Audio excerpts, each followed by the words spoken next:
Traditional grammar অনুযায়ী noun ৫ প্রকার হলেও মডার্ন ইংলিশে তা ৪ প্রকার। আজকের ভিডিওতে আমরা দেখব নাউনের সঠিক ক্লাসিফিকেশন।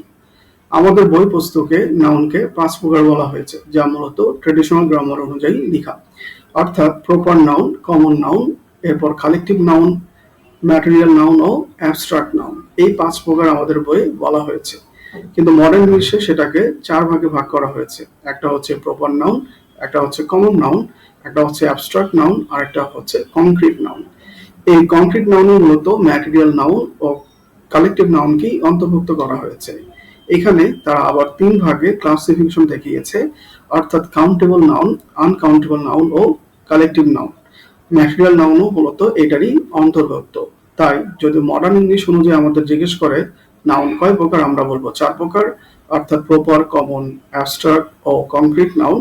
বা যদি ট্রেডিশনাল নিয়ম অনুযায়ী জিজ্ঞেস করে, আমরা বলবো ৫ প্রকার: proper noun, common noun, collective noun, material noun ও অ্যাবস্ট্রাক্ট নাউন।